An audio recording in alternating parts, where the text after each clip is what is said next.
bubuksan ko po yung malalaking manhole, yung kwadradong nakikita ninyo.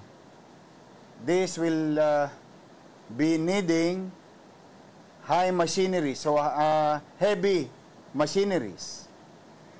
And that will come from DPWH and the City of Manila. And hopefully, makontak namin yung MMDA kung sakaling meron din sila. At dadalhin po dyan ang lahat ng aming pansipsip ng mga burak at kung may baraman sa mga nasabing manhole. Napakarami po niyan.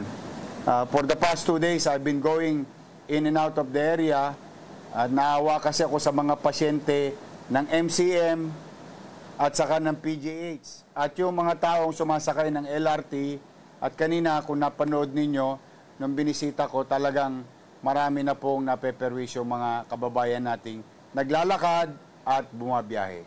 Kung bago ka lang dito sa NTPH, maaari bang makahingi ng isang like at subscribe?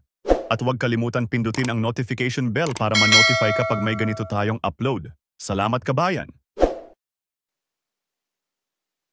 Hapon po mga Batang Maynila, magandang araw sa mga minamahal kong lolo't lola. Nasaan na po nasa mabuti kayong kalagayan ngayon na patuloy ang pagbuhos ng ulan. Kami po ay may biglang announcement para sa paggagayak, paghahanda, mga gagawin natin at mga deklarasyong importanteng malaman nyo sa lalong madaling panahon. Mga kababayan na nanonood ngayon, I hope I'm not asking too much so that we can reach as many as we can. Please do share this live broadcast now here in City Hall sa inyong mga mahal sa buhay, kamag-anak, kakilala, kapitbahay at kanino man na lalo na sa mga mag-aaral at mga tumutungo sa lungsod ng Maynila. Okay. There are 2 things that very important that we wanted you to know. Una, mamaya pong alas 11 ng gabi ay inihikayat namin kayong mga bumabiyahe at dumadaan sa Taft Avenue. Partikular na simula United Nation, Taft Avenue, hanggang Nakpil, Taft Avenue, na kung sakasakali at hindi rin naman mahalaga o may iba pa kayong rutang magagamit, hinikayat po namin na wag po kayong dumaan mamaya doon sa areang nabanggit, southbound and northbound. Unless there are emergencies that you need to go to hospital. No? May 3 kagad tayong hospital dyan, PGH, Manila Doctors, and Medical Center, Manila. Still possible, but preferably, kung hindi rin naman patungkol sa ospital, ang tutunguhin nyo doon ay umiwas na po kayo sapagkat yung 2 lane ng northbound out at southbound ng Taft Avenue from UN to Nakpil ay isasara po namin sa kadahilanan for so many days now. Personally, ako po ay nagpupunta sa lugar at ipinagtataka ko nga bakit itong areang ito na mga nabanggit ay patuloy na nababara ang tubig ulan o baha sa nasabing area.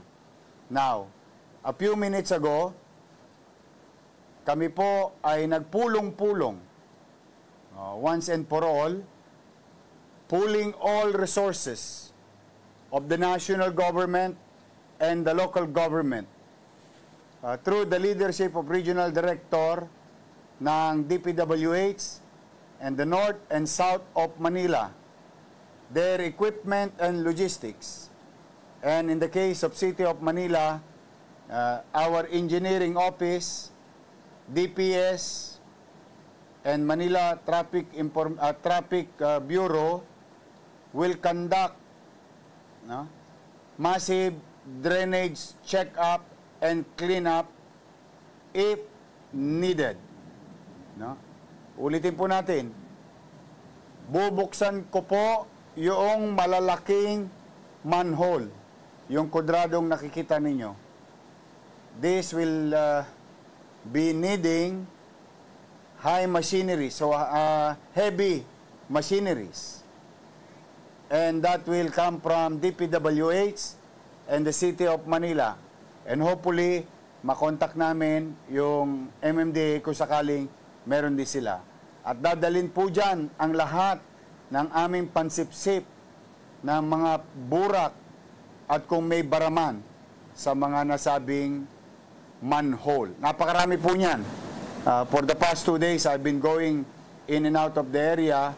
Naawa kasi ako sa mga pasyente ng MCM at saka ng PGH. At yung mga taong sumasakay ng LRT, at kanina kung napanood ninyo, nung binisita ko, talagang marami na pong napeperwisyo mga kababayan nating naglalakad at bumabiyahe. So once and for all, sisiyasatin ko po ng inyong lungsod ng Maynila through the help of the national government. No? Ano na to? Pulling all resources para makita namin kung talaga bang barado itong mga drainage system na yan. Then we will make assessment. Sapagkat bukas po ay patuloy na lalakas or what you call moderate to heavy rainfall ang mangyayari sa atin. So, yun pong gagawin, yun po yung unang paalala. Hanggat maaari, wag po kayong dumako. Kung hindi rin naman mahalagat emergency o patungkol sa ospital o kung doon kayo nakatira sa area, no? Wag kayong dumako simula alas 11 because magkakaroon ng heavy traffic. That is for sure. So, yun po ang unang announcement. Ulitin ko ha. Taft Corner UN, Taft Corner Nakpil, northbound and southbound. 2 outer lane will be utilized by DPWH, by city government, para buksan yung mga manhole at ma-check for the incoming moderate to heavy rainfall na magaganap bukas at sa mga darating pang araw. That's the first announcement. Second, para naman sa mga magulang na nanonood ngayon at mga estudyante na nanonood ngayon, katulad ng pangako namin sa inyo, based sa impormasyong ibinigay sa amin ng mga sayantipiko na mukha na patuloy na lalakas ang ulan, akin na po ngayon alas 4:48 ng hapon idinideklara na walang pasok sa lahat ng level ng eskwela bukas sa pribado at pampubliko. Ngunit inihikayat namin ang mga paaralan na mag-adapt sa alternative delivery mode o mas madaling maintindihan, online classes. Ulitin ko po, please do share, please help us. Inform your fellow students, fellow parents, teachers, from the private school to the public school. Walang pasok bukas sa Maynila. Private and public. But you are encouraged to do alternative delivery mode.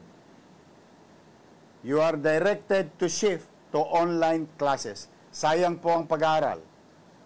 Sayang ang panahon. So if we can do it at home o sa kani-kaniyang tahanan, then we must. So, walang pasok bukas.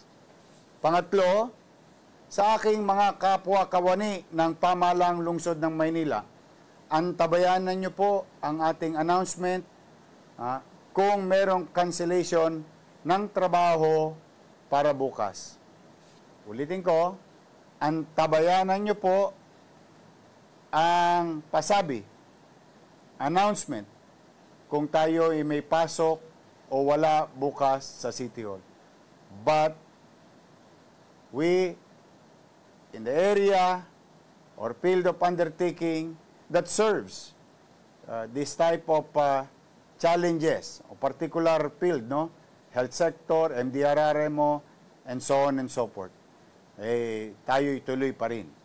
So, mga kababayan, jump po muna tayo, nagtatapos itong maikling emergency broadcast for purposes of announcing kung ano ang magaganap sa ating ngayong gabi at magaganap bukas.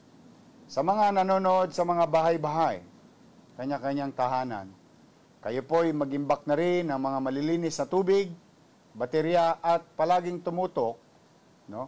Kung kinakailangan, ngayon natin makabago na, pwede natin dagdagan.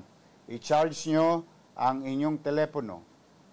At patuloy kayo makapanood sa aming mga social media account sa updates na gagawin natin from time to time.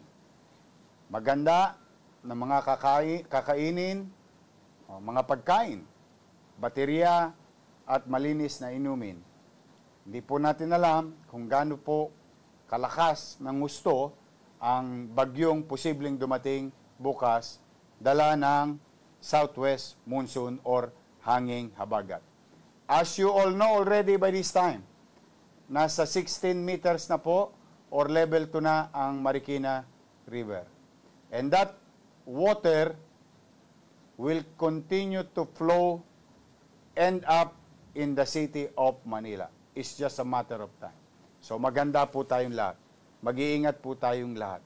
Sa mga bata, wag na kayong magpagala-gala, mas delikado pong nasa labas kayo. Sundin ninyo ang inyong mga magulang. Manatili kayo hanggat maaari sa loob ng bahay.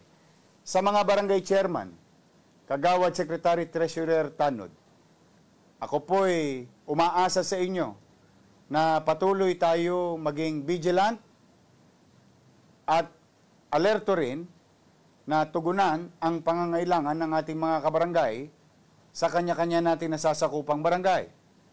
At pumanatag kayo, nandito naman ho ang pamahalang lungsod kung sakaling kakailangan ninyo din ang mga resources ng pamahalang lungsod. Magtulong-tulong po tayo. Panahon na ng bagyo, panahon na ng tagulan, kailangan lagi tayong maging handa. So muli, ito po ang inyong lingkod, si Yorme po, nagsasabing mag-ingat tayong lahat, may awa ang Diyos, makararaos din tayo. Maraming salamat po. Manila, God first. Thank you.